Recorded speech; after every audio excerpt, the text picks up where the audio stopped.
Praise the lord. దేవునికి వందనాలు. ప్రియా దేవుని బిడ్డలారా, దేవుని యొక్క ఉచితమైన మహాకృపను బట్టి దేవుడు మరొకసారి ఈ రీతిగా మిమ్మల్ని కలవడానికి, మీతో పాటు కలిసి దేవుని యొక్క మాటలు నేర్చుకోవడానికి పరిశుద్ధాత్ముడు ఇచ్చినటువంటి ఈ మంచి సమయాన్ని బట్టి దేవాతి దేవునికి నా యొక్క కృతజ్ఞతాస్తుతో తెలియజేసుకుంటూ ఉన్నాను. ఈ సమయంలో మరి దేవుని యొక్క వాక్యంలోకి మనం వెళ్ళబోతున్నాం. మీరందరూ బాగున్నారండి? మేము అలాగే మా యొక్క మరి సంఘాలు, మా పరిచర్లు అన్నీ కూడా మీకోసం ప్రార్థన చేస్తూ ఉన్నాయి. మీలో మరి ప్రత్యేకమైన ప్రార్థన అవసరత కలిగిన వారు మరి అనేక మంది ఫోన్ చేసి మీకు అవసరాలు మాకు తెలియజేశారు. అలా తెలియజేసిన వారి కొరకు ప్రార్థిస్తున్నాం. అలాగే మీరు కూడా మా కొరకు, మా పరిచర్యల కొరకు ప్రార్థన చేయండి. దేవుని యొక్క పరిచర్యలో సత్యవాక్యాన్ని అనేక మందికి అందించాలన్న సంకల్పంతో భారమైనప్పటికీ ఈ పరిచర్యను మేము ముందుకి కొనసాగిస్తున్నాం. మా కోసం ప్రార్థించండి, సహకరించండి. మీకు ఏదైనా ప్రార్థన అవసరాలు కానీ మీకు ఏదైనా పరిస్థితులు ఉంటే మాకు తెలియజేసినట్లయితే మేము కూడా మీ కొరకు ప్రార్థన చేస్తూ ఉంటాం. ఈ సమయంలో మరి దేవుని యొక్క వాక్యాలకు వెళ్ళబోయే ముందు ప్రార్థన చేసుకుని నేటి వాక్య భాగాన్ని మనము ధ్యానం చేసుకుందాం. కళ్ళు మూసుకుందాం, ప్రార్థనలో ఏకీభవించుదాం. పరిశుద్ధుడైన తండ్రి, మీకు వందనాలు, స్తుతులు చెల్లిస్తూ రాజా, ఈ సమయమందు మరొకసారి నీ మాటలు ధ్యానించడానికి మీరు మాకు ఇచ్చినటువంటి ఈ మంచి సమయాన్ని బట్టి మీకు వందనాలు, స్తోత్రాలు చెల్లిస్తున్నాము తండ్రి. గడిచినటువంటి దినాలలో ప్రభా, నీ మాటలు ధ్యానించడానికి కృప చూపించావు. అనేకమైన సత్యాలు మాకు నేర్పించావు. అనేక వాక్య సందేశాల ద్వారా నేను నీ బిడ్డలను దర్శించుటకు మీరు చూపిన కృపను బట్టి మీకు వందనాలు, స్తోత్రాలు తండ్రి. ఈ సమయంలో మరలా మరికొన్ని మాటలు నీ వాక్య సందేశం ద్వారానైనా నీ బిడ్డలకు నేర్పించుచుండగా మాతో మీరు మాట్లాడి మా హృదయాలకు మాకునైనా అవసరమైనటువంటి మాటలు మీరు అనుగ్రహించమని యేసు పరిశుద్ధ నామం పేరట ప్రార్థించి అడిగి పొంది ఉన్నాం మా పరమ తండ్రి, ఆమేన్. దేవుని యొక్క వాక్యాన్ని మనము ధ్యానం చేసుకుందాం. ఈరోజు మనము దేవుని యొక్క వాక్యంలోంచి మరో ప్రత్యేకమైన అంశాన్ని మనము నేర్చుకుందాం. ముందుగా కొన్ని విషయాలు మనం ధ్యానం చేసుకున్నట్లయితే కీర్తన గ్రంథము 116వ కీర్తనలో కీర్తనాకారుడైనటువంటి దావీదు గారు ఆ కీర్తన భాగాన్ని రచిస్తూ అక్కడ 12వ చరణములో ఆయన అంటున్నాడు, యెహోవా నాకు చేసినటువంటి ఉపకారములన్నిటికీ నేను ఆయనకేమి చెల్లించుదను, రక్షణ పాత్రను చేతపుచ్చుకుని యెహోవా నామమున నేను ప్రార్థన చేసేదను, ఆయన జనులందరి ఎదుట నా యొక్క మృక్కుబళ్ళు చెల్లించుదను. ఇక్కడ కీర్తనాకారుడైన దావీదు గారు చేస్తున్నటువంటి ఈ ప్రార్థనలో యెహోవా నాకు చేసిన ఉపకారములు, అసలు దేవుడు ఆయనకి ఏమేమి ఉపకారములు చేశాడు, ఎలా జరిగింది అని ఆలోచన చేస్తే ఆ కీర్తన భాగాన్ని 3 భాగాలుగా మనము విభజించవచ్చు. ఒకటి, ఆయనకు నిరాశ కలిగింది. అలా నిరాశ కలిగినప్పుడు ఆయన ఏం చేస్తాడంటే దేవునికి ప్రార్థన చేయడం ప్రారంభించాడు. అలా ప్రార్థన చేసినప్పుడు మూడవదిగా ప్రార్థన ఫలితాన్ని అనుభవించాడు అనమాట. ఇప్పుడు ఆయనకు కలిగిన నిరాశ ఏమిటి, ఆయన కలిగినటువంటి పరిస్థితులు ఏమిటి అని ఆలోచన చేసినప్పుడు 1-2 వచనాలు చూద్దాం. కీర్తన గ్రంథము 116వ కీర్తన 3వ చరణం అంటున్నాడు, మరణబంధకములు నన్ను చుట్టుకొని ఉండెను, పాతాళపు వేదనలు నన్ను పట్టుకొని ఉండెను. అలాగే 10-11 వచనంలో, నేను అలాగూ మాటలాడి నమ్మిక ఎంచుతుని, నేను మిగుల బాధపడిన వాడను, నేను తొందరపడిన వాడనే, ఏ మనుష్యుడునో నమ్మదగినవాడు కాడనుకొంటిని. ఇక్కడ కీర్తనాకారుడైనటువంటి దావీదు జీవితంలో కలిగినటువంటి నిరాశ ఏమిటి అని ఆలోచన చేసినట్టయితే అతనికి ఒకటి మరణాపాయ పరిస్థితులు కలిగాయి అనమాట అండి. అంటే అబౌట్ టు డై, మరణానికి సమీపానికి వచ్చేసాడు. మరణ బంధకాలు చుట్టూ కమ్ముకొని ఉన్నాయి. జీవిస్తాను, నేను బ్రతుకుతాను, ప్రభువులోకి ముందు కొనసాగుతాను, నా ఆయుష్ పొడిగించబడుతుంది అనేటువంటి ఆ ఆశ అతనికి లేదు. ఈ పరిస్థితుల వల్ల నిరాశ అతను ఆవరించింది. ఎప్పుడైతే నిరాశ ఆవరించిందో ఇప్పుడు ఎవరిని నమ్మాలో ఎవరిని నమ్మకూడదో అర్థం కాని పరిస్థితికి వచ్చేసి ఆయన అంటున్నాడు, అతను నేను తొందరపడిన వాడనే, ఏ మనుష్యుడునో నమ్మదగిన వాడు కాదనుకుంటుని. ఏ మనుషుడు నమ్మదగిన వాడు కాదనుకుని ప్రతి ఒక్కరిని కూడా అనుమానించడం ప్రారంభించాడు.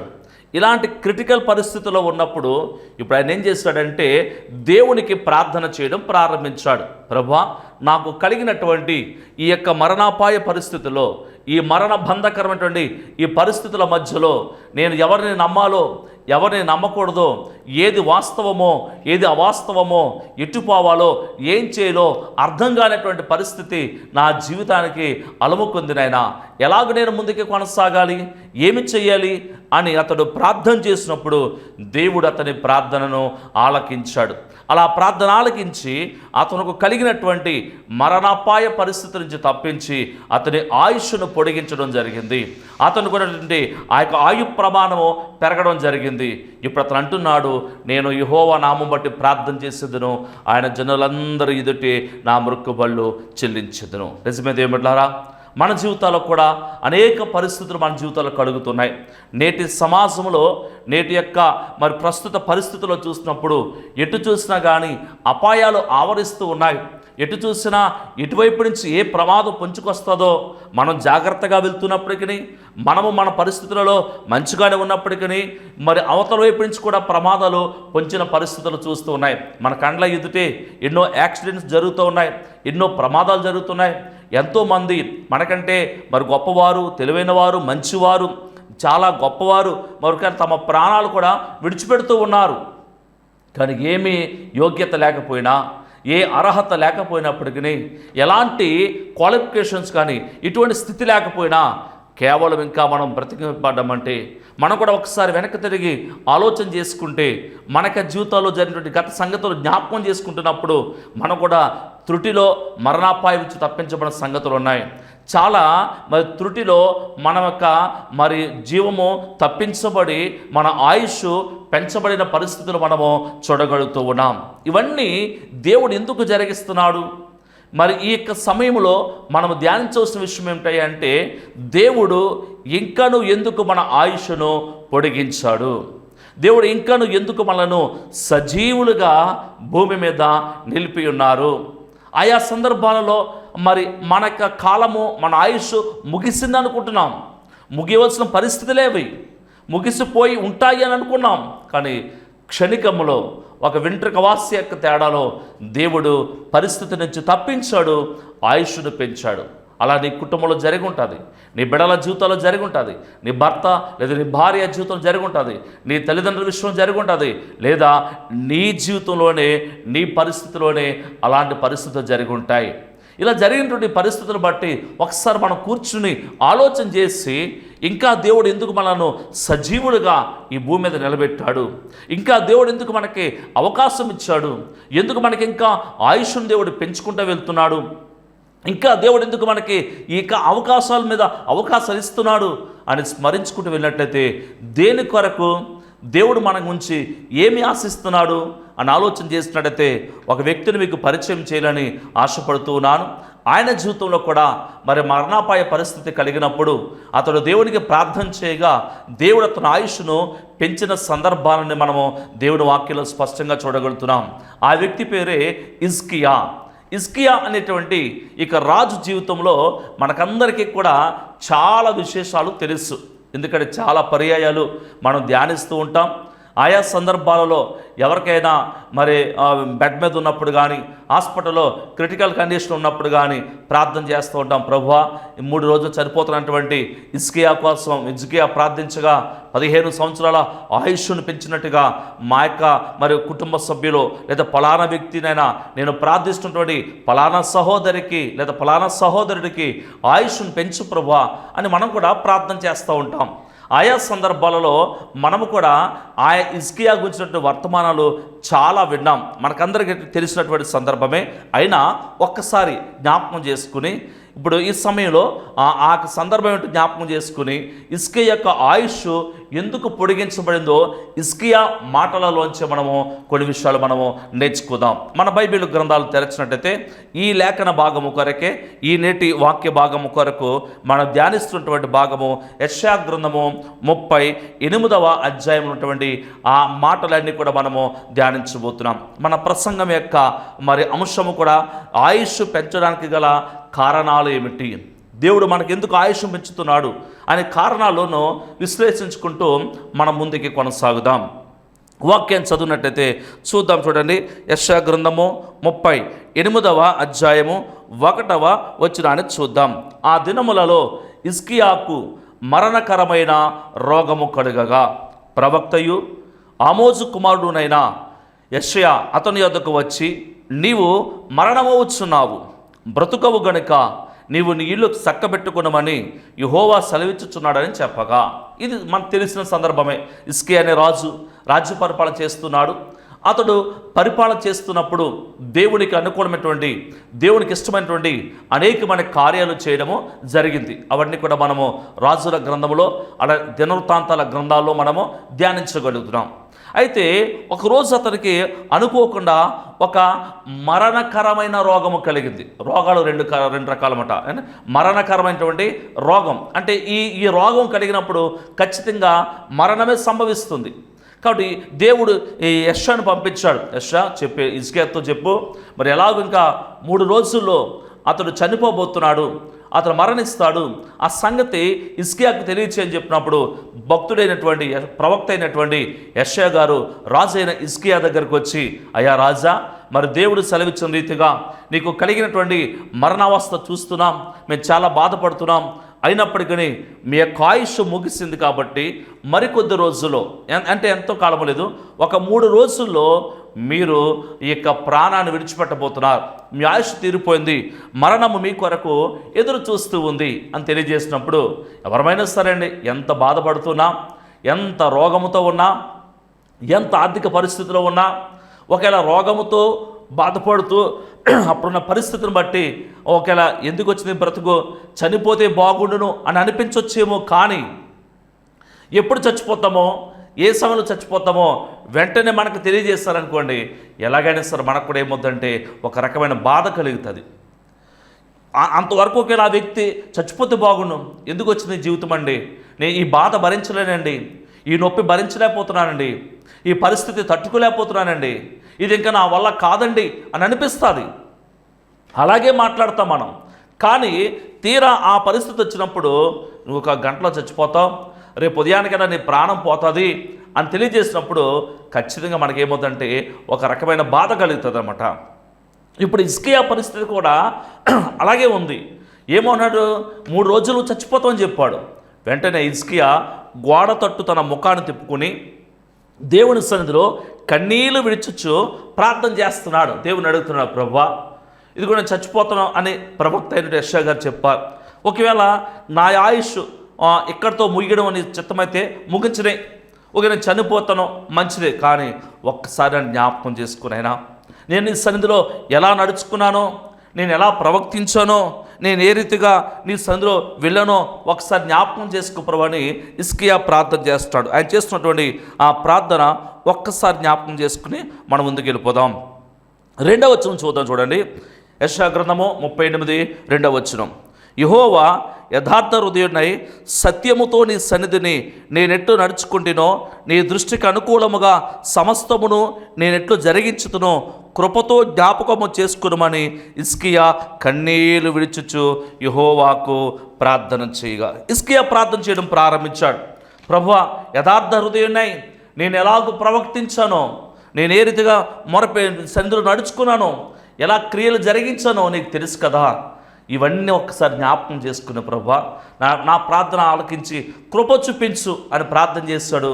వెంటనే ఏ ప్రవక్త అయితే నువ్వు 3 రోజులు చచ్చిపోతావు చెప్పాడో, ఆయన ఇంకా వీధి గుమ్మం దాటకముందే దేవుడు అతనితో చెప్పాడు, నువ్వు వెనక్కి వెళ్ళి తిరిగి చెప్పు, హిజ్కియాకి నేను 15 సంవత్సరాల ఆయుష్ను పొడిగిస్తున్నాను. మరలా ప్రవక్త వెనక్కి వచ్చాడు, దేవుడిని ప్రార్థన ఆలకించాడు, అంగీకరించాడు. ఇదిగో 15 సంవత్సరాల ఆయుష్ను దేవుడు నీకు పొడిగిస్తున్నాడు, దానికి ఒక సూచన కూడా దేవుడు నీకు ఇస్తున్నాడు అని చెప్పాడు. అలా ప్రవక్త చెప్పిన రీతిగానే హిజ్కియా యొక్క ఆయుష్ పొడిగించబడింది. ఆ సూచన ప్రకారంగా సమస్తం కూడా జరిగింది. ఇదంతా జరిగిన తర్వాత, హిజ్కియా బాగుపడిన తర్వాత, హిజ్కియాకి స్వస్థత కలిగిన తర్వాత, ఆయుష్ పెంచబడిన తర్వాత, ఇప్పుడు హిజ్కియా దేవుని సన్నిధిలో కూర్చుని ఒక పాట రాసి పాట పాడుతూ ఇప్పుడు తదుపరి తన యొక్క జీవిత విధానము ఎలా ఉండాలి, దేవుడు తనకి ఎందుకు ఆయుష్ను పెంచాడు, ఎందుకు దేవుడు తనకి జీవాన్ని పొడిగించాడు అనే విషయాన్ని 4 విషయాలను మనకి ఇక్కడ తెలియజేస్తూ ఉన్నారు. అందులో మొదటి విషయం ఏంటో చూద్దాం. చూడండి, యెషయా గ్రంథము 38వ అధ్యాయము 15వ వచనములో ఇలాగూ రాయబడి ఉంది, నేనేమందును ఆయన నాకు మాట ఇచ్చెను, ఆయనే నెరవేర్చెను. నాకు కలిగిన వ్యాకులమును బట్టి నా సంవత్సరములన్నీ నేను మెల్లగా నడుచుకొందును. హిజ్కియా పాడుతున్నాడు. ఈ పాట పాడుతూనే తన యొక్క జీవితంలో ఎందుకు ఆయుష్ పెంచబడిందో మొదటి కారణాన్ని తెలియజేస్తున్నాడు. ఏమన్నాడంటే, నేనే మందును. ఆయన నాకు మాట ఇచ్చాడు, ఆయన నెరవేర్చారు. ఆయన నాకు కలిగినటువంటి వ్యాకులమును బట్టి నా సంవత్సరములన్నీ నేను మెల్లగా నడుచుకుందును. అనగా దీని అర్థం ఏంటంటే, ఇప్పుడు నాకు కలిగిన పరిస్థితులు, నాకు కలిగిన ఈ బాధ, నేను అనుభవించిన పరిస్థితులను బట్టి ఇప్పుడు మిగిలినటువంటి నా జీవితము దేని కొరకు నేను సద్వినియోగపరుచుకుంటానంటే, నా జీవితంలో ఎక్కడ నేను దేవునికి విరోధంగా ప్రవర్తించను, లేదా ఎక్కడ నేను దేవునికి దూరం అయితేనో, నేను ఎక్కడ దేవునికి సందులో సరి చేసుకోకుండా పర్వాలేదులే అని విడిచిపెట్టినటువంటి పాపము కానీ పరిస్థితి కానీ ఏదైతే ఉన్నదో దానిని ఒక్కసారి నేను మరలా జ్ఞాపకం చేసుకుని నా జీవితాన్ని ఇక్కడి నుంచి సరి చేసుకుని దేవునికి ఇష్టమైన రీతిగా నడుచుకుంటాను అన్నమాట. ఇక్కడ మొదటి కారణం ఏమిటంటే, సరి చేసుకోవడానికి దేవుడు మన యొక్క ఆయుష్ను పెంచుతూ ఉన్నాడు. నా ఆయుష్ పెంచబడింది అంటే, మన ఆయుష్ ఇంకా పొడిగించబడింది అంటే దానికి గల కారణం ఏంటంటే, ఎవరును నశించడం దేవునికి ఇష్టము కాదు కాబట్టి, ఎవరునూ నరకానికి వెళ్ళడం దేవుని యొక్క ఉద్దేశము కాదు కాబట్టి, ఎవరునూ నరకములో ప్రవేశించుట దేవునికి ఏమాత్రం కూడా ఇష్టం లేదు. ఆయన సమస్తం కూడా ప్రేమిస్తున్నాడు కాబట్టి, ఆయన లోకమంతా కూడా ఎంతగానో ప్రేమించాడు కాబట్టి తన ప్రియ కుమారుని ఈ లోకానికి పంపించిన కారణముగా ఇక్కడైనా సరి చేసుకుంటామని, తర్వాత అయినా సరి చేసుకుంటామని, ఆ తర్వాత అయినా మనం ప్రభువులో సరి చేసుకుని ముందుకు నడుస్తామని, మన తప్పులను మన మిస్టేక్ సరి చేసుకుని ఇంతవరకు ఎలాగైతే నడిచామో ఆ రీతిగా కాకుండా ఇక్కడి నుంచైనా జాగ్రత్తగా నడుస్తావని దేవుడు నీకు నాకు ఆయుష్ను పొడిగించాడు. ఆయా ప్రమాద పరిస్థితుల్లో, ఆయా ప్రపంచ విపత్కర పరిస్థితుల మధ్యలో, ఆయా రోజుల మధ్యలో త్రుటిలో నేను దేవుడు తప్పించి ఆయుష్ను పొడిగించాడంటే నువ్వు సరి చేసుకొని ఇక్కడి నుంచైనా దేవునికి ఇష్టడిగా మారుతావని. అలాగూ కాక సరిచేయమంటుండి పొడిగించమని ఆయుష్ను బట్టి ఇంకా కాస్త అనుభవించడానికి, ఇంకా నాకు ఆనందించడానికి అవకాశం దొరికింది అనుకుంటావేమో. కాదు, సరి చేసుకోవడానికి. ఇంకా దేవుడు మన జీవితంలో ఆయుష్ను ఎందుకు పొడిగిస్తున్నాడు అని ఆలోచన చేసినట్టయితే, అదే యెషయా గ్రంథము 38వ అధ్యాయము 17వ వచనం ఉంటున్నాడు, మిక్కటమైన ఆయాసము నాకు నెమ్మది కలుగుటకు కారణమయ్యను. నీ ప్రేమ చేత నా ప్రాణమును నాశనమును గోతి నుండి విడిపించితివి. నీ వీపు వెనుక తట్టు నా పాపములన్నీ నీవు పారవేసితివి. ఇప్పుడు హిజ్కియా రాజు ఇప్పుడు తనకు కలిగిన పరిస్థితి అంతా కూడా ఏం చేస్తున్నాడంటే స్మరణ చేసుకుంటున్నాడు. తనకు కలిగిన ఆయాసము నుంచి దేవుడు ఎలా నెమ్మది కలగజేశాడు, ఆ ఆయాసకర పరిస్థితులలో అతని ప్రాణమును నాశనమనే గోతు నుండి దేవుడు తన ప్రేమ చేత ఎలాగూ విడిపించాడు అంటే, దేవుని ప్రేమ ఎంత గొప్పది, దేవుని ప్రేమ ఎంత విలువైనది, ఆ దేవుని ప్రేమ ఎంత స్వచ్ఛమైనది, దేవుడు తనను ఎంతగా ప్రేమించాడు, దేవుడు తన కొరకు తన ప్రాణం పెట్టే అంతగా ఎలా ప్రేమించాడు అని దేవుని ప్రేమను అతడు ఏం చేస్తున్నాడంటే జ్ఞాపకము చేసుకుంటున్నాడంట. అందుకే 113వ కీర్తన అంట కదండి, మరి తండ్రి కుమారులు ఎలా జాలిపడినట్టుగా యెహోవా తన యందు భయభక్తులు గలవారి ఎడల జాలిపడును. ఆయన జాలిపడ్డాడు కాబట్టి మన పాపములు ఆయన మనకేంటంటే ఎడముగా చేస్తాడు. ఎంత ఎడముగా చేస్తాడంటే తూర్పుకి పడమర ఎంత దూరమో అంత ఎడముగా చేస్తాడు.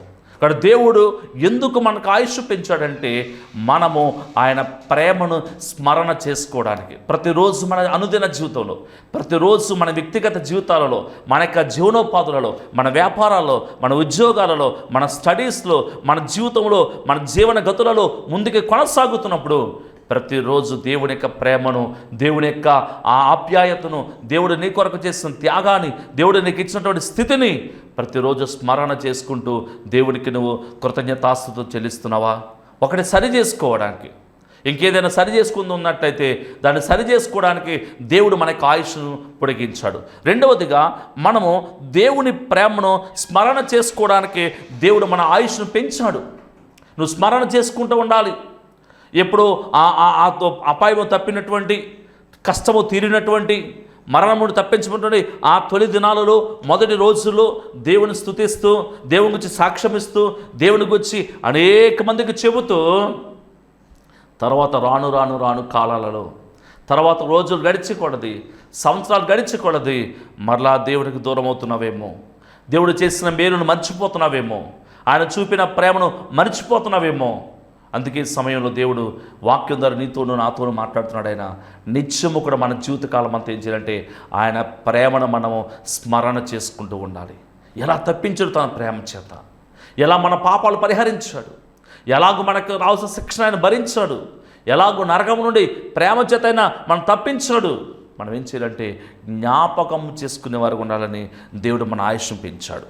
మూడవదిగా మనం ఆలోచన చేసినట్లయితే దేవుడు మన యొక్క ఆయుష్ను పెంచడానికి గల మూడవ కారణం ఏమిటి అని కూడా మనము ఆలోచన చేద్దామండి. అదే యెషయా గ్రంథము 38వ అధ్యాయము 18, 19 వచనాలు ఒకసారి చదువుకుందాం. అక్కడ అన్నాడు, పాతాళమున నీకు స్తుతి కలగదు, మృతి నీకు కృతజ్ఞతాస్తుతి చెల్లింపదు, సమాధిలోనికి దిగువారు నీ సత్యమును ఆశ్రయించరు, సజీవులు సజీవులే గదా నిన్ను స్తుతించుదురు.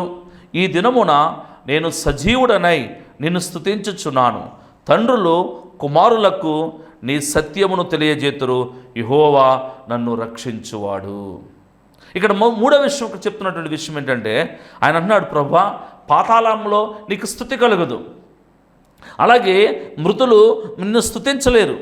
నిన్ను స్తుతించగలిగేది ఎవరు అంటే సజీవుడు సజీవులే కదా నిన్ను స్తుతించుటకు ఈ దినమున నేను సజీవుడనై ఉన్నాను.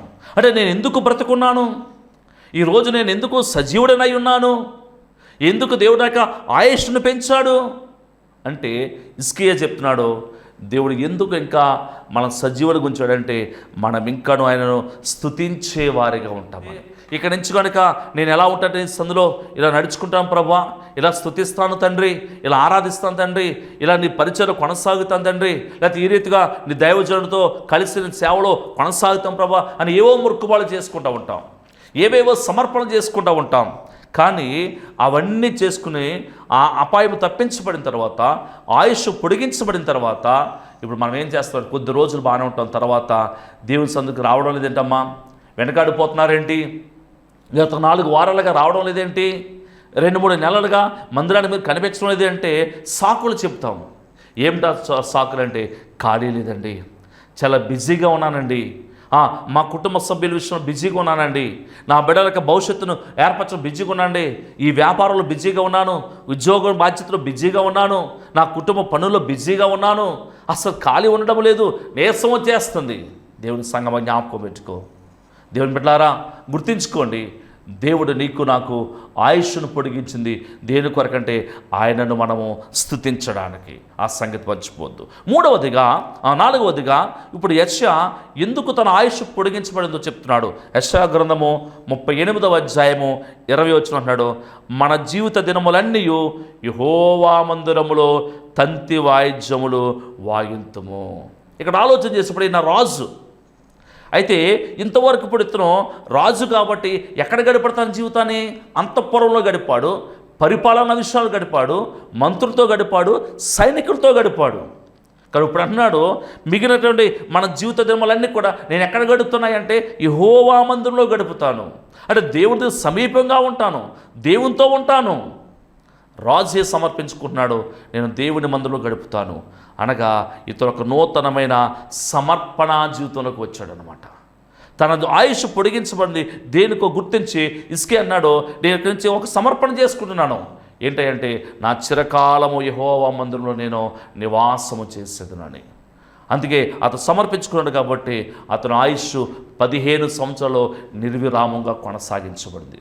మన జీవితంలో కూడా అంతే, అర్ధాంతరంగా ముగిసిన మన పరిస్థితులు, అర్ధాంతరంగా అక్కడికి క్లోజ్ కావాల్సిన మన స్థితిగతులను దేవుడు ఇంకాను కొనసాగిస్తున్నాడు, ఇంకా పొడిగించబడ్డాయి. అది నీ బిడ్డల విషయం కావచ్చు, నీ విషయం కావచ్చు, నీ వ్యాపార విషయం కావచ్చు, నీ జీవనోపాధులు కావచ్చు, నీ స్థితిగతులు కావచ్చు, ఏ పరిస్థితి అయినా సరే జ్ఞాపకం పెట్టుకుందాం, ఎందుకు దేవుడు మన పరిస్థితిని ఇంకనూ కొనసాగిస్తున్నాడు, ఆయుష్ పెంచాడంటే 4 విషయాలు. ఒకటి, మొట్టమొదటిగా మనం ఆలోచన చేసినట్టే మనం సరి చేసుకోవడానికి, రెండు, ఆయన ప్రేమను మనము స్మరణ చేసుకోవడానికి. మూడు, ఆయనను మనము స్తుతించడానికి. నాలుగు, మన జీవితాన్ని దేవుని కొరకు సమర్పించుకోవడానికి. ఈ నాలుగు కార్యాలు చేసుకుంటా మిగిలినటువంటి మనకు అప్పగించబడిన మన పరిస్థితులలో మనం ముందుకే కొనసాగుతున్నప్పుడు దేవుడు అత్యధికంగా మిమ్మల్ని ఆశీర్వదిస్తాడు. కాబట్టి అలాంటి కృప దేవుడు మీకు ఇవ్వాలని కోరుతున్నాను. కళ్ళు మూసుకుందాం, అందరం కూడా ప్రార్థనలో ఏకీభవిందాం. దేవుని బిడ్డలారా, ఈరోజు ఒకసారి ఆలోచన చేద్దాం. దావీదు చెప్తున్నాడు, యెహోవా నాకు చేసినట్టు ఉపకారములన్నిటికీ నేను ఆయనకి ఏమి చెల్లించెదను. నిజమే, నీ పట్ల దేవుడు చేసిన ఉపకారాలన్నిటికీ నువ్వేమి చెల్లించగలవు? అతను అన్నాడు, కేవలం రక్షణ పాత్ర పుచ్చుకుని యెహోవా నామమున నేను ప్రార్థన చేసేదను. నిజమే, ఆ రక్షణ పాత్ర అనగా ఒకటి సరి చేసుకుందాం, రెండు దేవుని స్మరించుకుందాం, మూడు దేవుని స్తుతిద్దాం, నాలుగు దేవునికి సమర్పించుకుందాం. ఈ రీతిగా ప్రభువులో మనం ముందుకి కొనసాగినప్పుడు మన జీవితకాలం అంతయు క్షేమముగాను అభివృద్ధిగా మనం ముందుకు కొనసాగుతాం. ప్రార్థన చేసుకుందాం. పరిశుద్ధుడు అయిన తండ్రి, మీ ఘనమైన అతి శ్రేష్టమైన నామం బట్టి మీకు కొందనాలు స్తోత్రాలు ప్రభా. ఈ సమయం ముందు ప్రభా, హిజ్కియా జీవితంలోంచినైనా, అలాగే 116 కీర్తనలు భాగంలోంచి కూడానైనా నీవు భూమి మీదనైనా మా ఆయుష్ ఇంకను పెంచడానికి గల కారణం ఏమిటో మాకు తెలియజేస్తున్నందుకు కొందనాలు. నిజమే ప్రభా, ఎప్పుడోనైనా ఎక్కడో ఏదో ఒక పరిస్థితిలో ప్రభా, అక్కడ జరిగిన ఆ పరిస్థితులు బట్టి, సంగతులు బట్టి, ప్రమాదాలు బట్టి ప్రభా, అక్కడితో మా జీవితము ఆగిపోయింది, ముగిసిపోయింది అనుకున్న అనేక నిరాశ పరిస్థితుల్లోనైనా మమ్మల్ని అందరినీ నువ్వు లేవనెత్తో తండ్రి నైనా. అయ్యా, ఆ నిరాశ పరిస్థితిలో అక్కడతో జీవితము అంతమనుకున్న పరిస్థితుల్లోంచి తిరిగి మరలా లేపి ముందుకు నడిపించో తండ్రి.